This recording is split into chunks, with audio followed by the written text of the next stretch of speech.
Halo teman-teman, selamat datang kembali di channel YouTube saya. Hari ini kita akan membahas tentang flying monkey gitu ya. Gimana terus ini flying monkey ini supaya kita master. Banyak flying monkey, no problem gitu ya. Flying monkey ini kan dari film Wizard of Oz gitu ya teman-teman. Kalau misalkan teman-teman belum nonton, nah itu tuh di film itu ada kayak monyet-monyet yang bisa terbang gitu ya. Nah, flying monkey ini istilah yang digunakan di dalam pembahasan NPD yang maksudnya ialah orang lain atau pihak ketiga yang mendukung perilaku narsisis gitu ya. Jadi bisa grup, bisa perorangan. Ini pertanyaan yang cukup sering ditanyain teman-teman gitu ya, karena pasti ketika kita berhubungan dengan seorang narsisis, baik jadi pasangan, keluarga, teman, di lingkungan kerja, pasti kan ada orang-orang lainnya gitu ya. Pasti ada orang-orang yang menjadi enablernya dia atau yang mendukung narsisis ini, atau bahkan ikut memusuhi kita, atau bahkan ikut mengutuk kita gitu ya. Jadi ini apalagi udah mau akhir tahun aja nih gitu ya, jadi mau liburan, mungkin mau kumpul-kumpul, jadi ada potensi ketemu flying monkey gitu kan.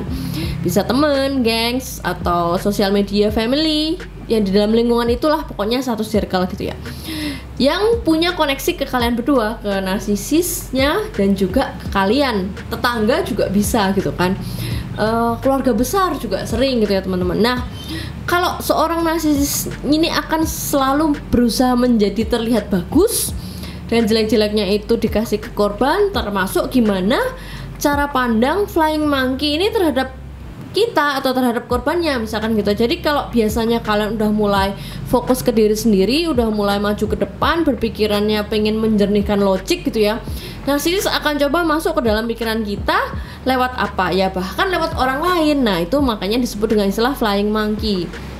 Bahkan kemarin di sesi privat gitu teman-teman, ada yang bilang bahwa salah satu flying monkey-nya ini ngasih wejangan-wejangan, nasihat gitu ya, dan intinya semakin menyatakan bahwa ya lu tuh yang salah, kamu tuh yang harus berubah, lu tuh yang memang coba deh lihat diri lu lalele, dan dari hubungan sebab akibatnya kayaknya sebaiknya seperti ini gini-gini ya. Mungkin itu bisa lingkungan circle teman, tapi kalau yang kemarin cerita ke saya tuh lebih kayak mungkin keluarga jauh gitu, tapi yang lebih tua lah, saudara yang lebih tua gitu ya. Jadi kayak lebih memberikan masukan-masukan gitu ya, yang sebelumnya biasanya nggak pernah kontak sama sekali, tapi setiap kontak mungkin memberikan wejangan-wejangan kayak gitu ya.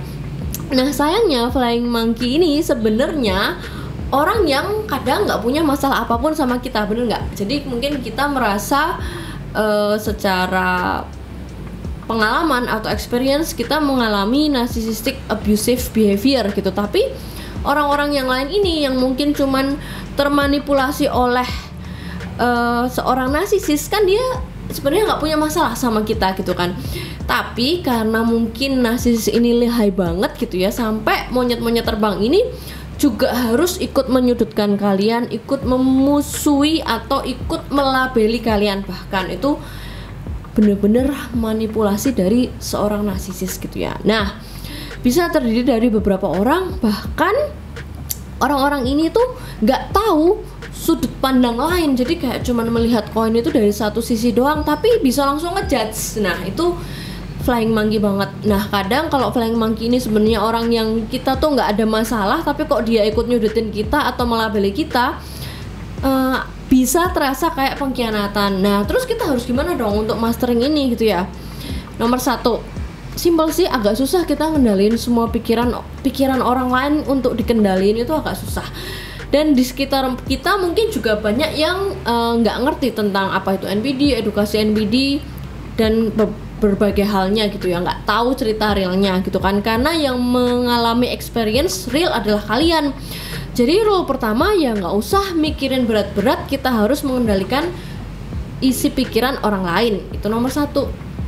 Nomor dua, enak juga, nggak usah capek-capek membela diri dengan berdebat atau berusaha mengubah flying monkey gitu ya. Jadi perhatiin deh mereka dulu tuh kayak apa gitu ya, bolak-balik kalau ada hot gossip doang, bolak-balik kalau cuman mau ceramah doang, bolak-balik cuman mau melabeli doang, atau seperti apa gitu hubungannya ya.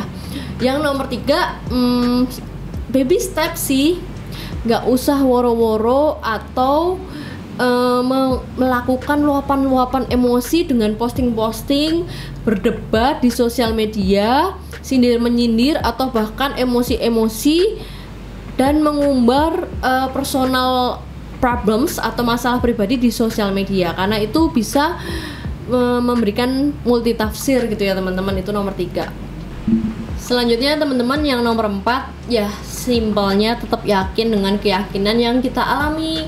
Walaupun cerita bisa simpang siur, yang diceritain ke Flying Monkey bisa beda dengan yang kalian alami, berbeda sudut pandang, tapi yang menjadi subjek di dalam peristiwa itu tetap kalian. Jadi kenyataan yang menjadi pengalaman kita itu adalah yang tetap kita percayai, seperti itu ya teman-teman.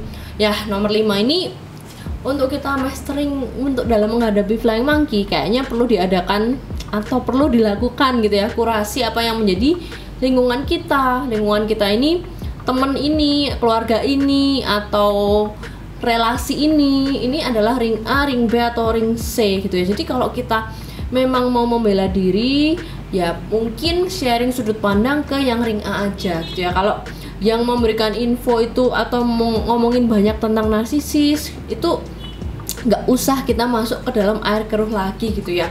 Terutama pada ring B dan C yang memang notabene orang nggak terlalu menjadi prioritas kita gitu ya teman-teman. Kemudian yang nomor 6, ingat kalau semakin ceroboh seorang Flying Monkey gitu ya, biasanya sih semakin mudah percaya gitu aja, sama cuman melihat dari satu sudut pandang doang gitu ya. Mungkin dimanipulasi sama narsisis juga lebih mudah, karena memang dia menjadi Flying Monkey yang tidak bisa melihat dari sudut pandang yang lain gitu ya teman-teman.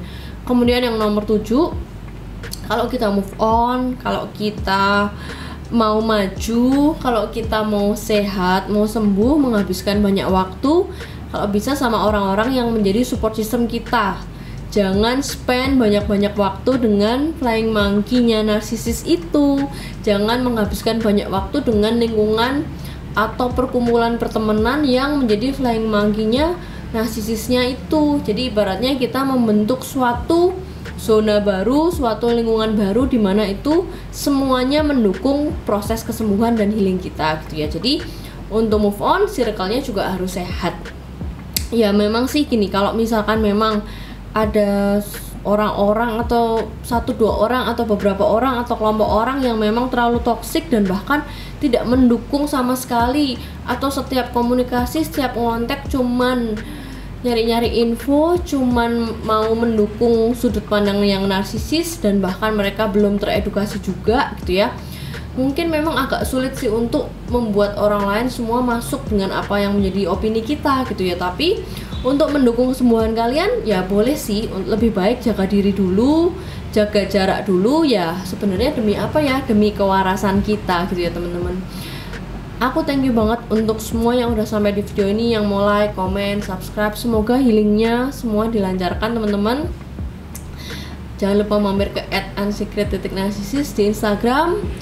Sampai jumpa di video selanjutnya. Semoga bermanfaat.